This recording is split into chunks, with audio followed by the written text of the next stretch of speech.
The Galactic Council had a reputation: meticulous, arrogant, utterly convinced that no species could rival their combined might. 5,000 ships. 5,000. Their commanders hovered in gleaming triangular cruisers above Earth's orbit, confident that humanity would fold like paper under the weight of superior firepower. From the bridge of the USN Dauntless, Captain Mara Voss watched the alien fleet through reinforced glass. The ships shimmered like a swarm of stars gone mad, each one capable of annihilating cities in seconds. Yet Mara felt nothing but contemptuous amusement. "Do you ever get tired of losing, humans?" the Council's emissary demanded, their voice a hiss over the hollow channel. The figure on the display had 3 serpentine faces tangled into one, eyes glinting with cold certainty. Mara leaned forward, fingers drumming against the console. "Funny thing," she said, voice calm. "We were thinking the exact same thing about you." The emissary hissed again. "You will submit. You will surrender. You will. Or die trying?" Mara cut in with a grin. "Yeah, we already considered that." The aliens laughed, or whatever passed for laughter in their species. The Council believed themselves untouchable. But humans had one trick no algorithm could calculate: improvisation under fire, and a taste for chaos.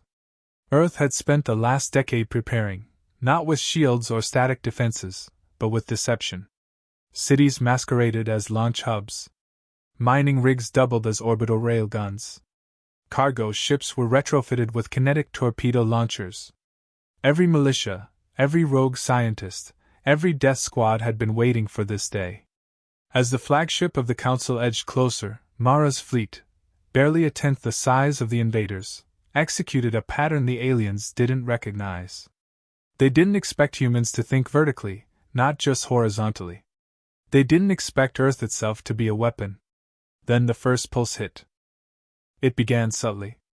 A single Council destroyer erupted in a bloom of fire, shields collapsing under a hailstorm of hypervelocity projectiles launched from civilian satellites. Confusion rippled through the alien formation.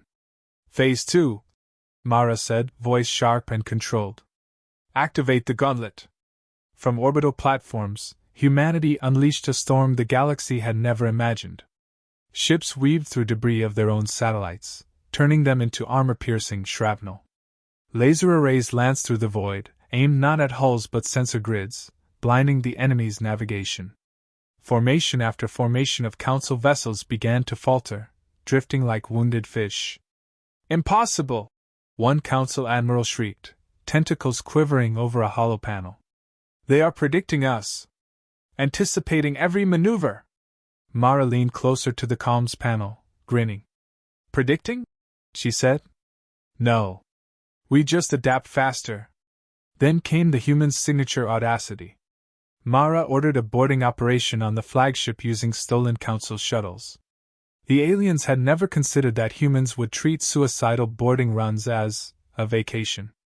Mara's elite operatives infiltrated the bridge, detonating microfusion charges in the engine core while releasing swarms of autonomous drones that turned the vessel into a floating death trap. By the time the Council realized what had happened, their flagship was gone, its bridge ejected into space like a paper plane. Mara's voice cut across the network. "Next time, try using your brains instead of your numbers." The Council scrambled to respond, but humanity had already rewritten the rules of engagement. Orbital defenses became a deadly ballet of kinetic strikes, improvised mines, and asteroid ambushes. Cargo shuttles transformed into missile platforms capable of city-level devastation. Every attack was unpredictable. Every counterattack deadly. The Council had prepared for a war of attrition.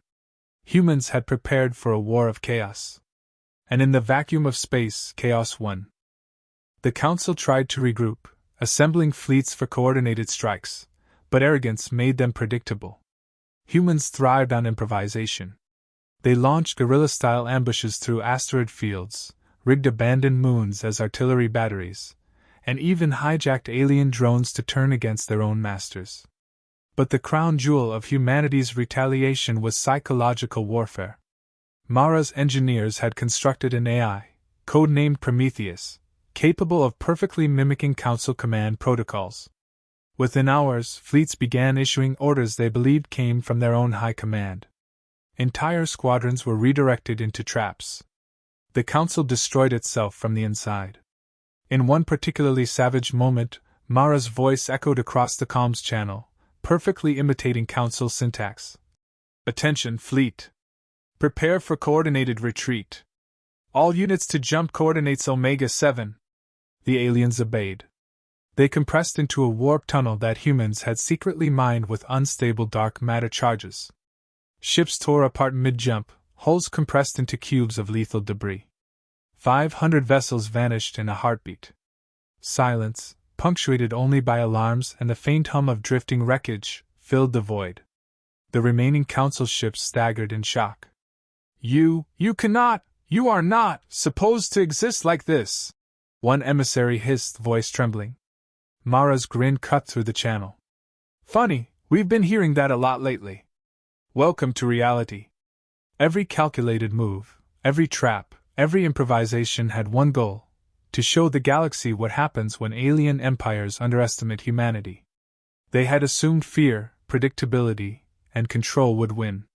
Humans had assumed nothing, and in that void, brilliance and audacity filled the space the aliens never saw coming. By the time the last Council ships retreated, the human fleet had transformed into something far more than a defense force. Earth itself had become a fortress and a weapon, a testament to human ingenuity, brutality, and unflinching courage. By the time the last Council ships limped into the void, the human fleet had grown into something unrecognizable. Earth itself had become both a fortress and a weapon, a living testament to ingenuity, brutality, and sheer audacity. Cities below had survived, scarred but standing. Alien survivors drifted in the emptiness, whispering warnings of a species that laughed while dismantling empires. Victory, however, carried its own shadow. Mara knew the Council would return, bigger, smarter, hungrier. Still, humans had proven something vital: no empire, no matter how vast, could predict chaos, creativity, or sheer human stubbornness. In the dimly lit briefing room aboard the Dauntless, Mara's officers celebrated with ration packs and bitter humor. "So," said Lieutenant Reyes, hair singed and soot-streaked, grinning through exhaustion, "any chance we get medals, or are we too terrifying for paperwork?" Mara smirked, eyes scanning the viewport at the battered but unbowed planet below. "Let them write the legends," she said. "Let them cower. Let them fear. That's enough reward for me." Humanity had not just survived. They had rewritten the rules of engagement, turned arrogance into opportunity, and shown the galaxy that a species underestimated at every turn could not only endure, it could dominate. Somewhere in the dark reaches of space, the remaining Council admirals whispered to each other in fear, recounting the nightmare of their losses. And somewhere far below, humans laughed, because this wasn't the end. This was a warning. Humanity wasn't just alive. Humanity was winning. One impossible, brutal, brilliant victory at a time. And the galaxy would never forget it.